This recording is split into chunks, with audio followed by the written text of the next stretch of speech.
Much of the world treats cryptocurrency as a sacred, mathematically pure future.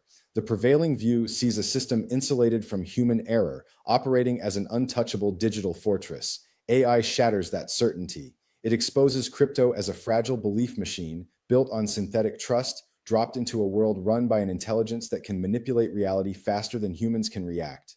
Standard fears regarding government crackdowns, sudden exchange collapses, or traditional database hacks miss the actual kill shot. AI dismantles the system by targeting four specific foundational pillars: price discovery, belief, infrastructure, and immutability.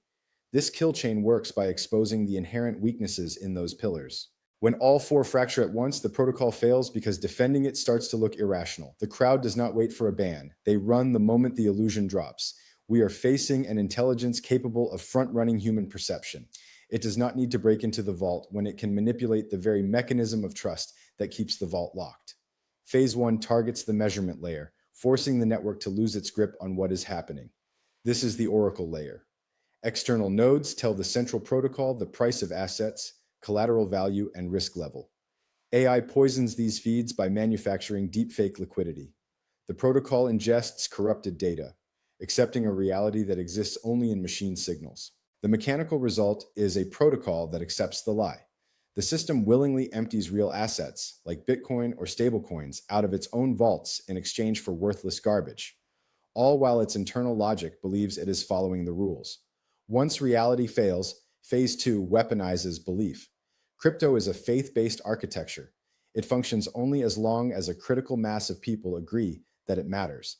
AI can flood the ecosystem with fake audio leaks and emergency memos faster than human verification can keep up. It creates a state of total information saturation, where the truth arrives too late to matter. Trading bots do not wait for clarity. They react to signals. Fake urgency triggers automated selling, which leads to cascading liquidations before most users even check their phones. By the time the average person wakes up, the damage is already hard-coded. The panic is recursive, with bots reading headlines and generating more selling pressure in a loop.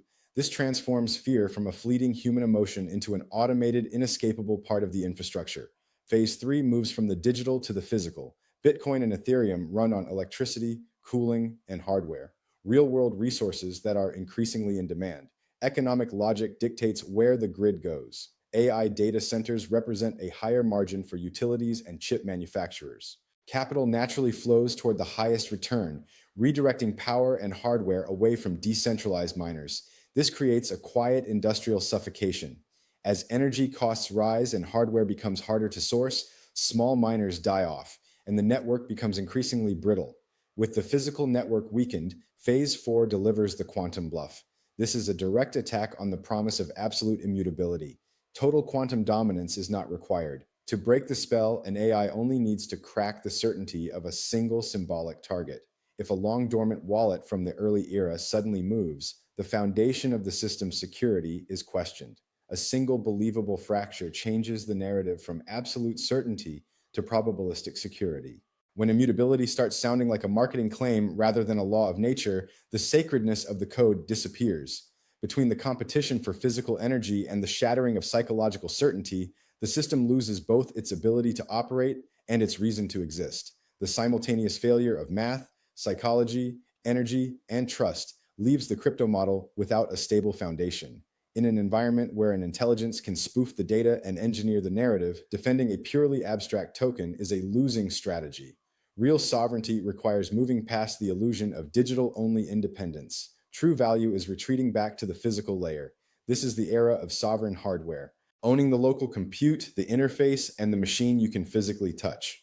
The only secure move is the local stack. You need a system that continues to function correctly when the cloud and the wider network are actively being manipulated. In a world where AI can farm trust at scale, abstract tokens have no floor.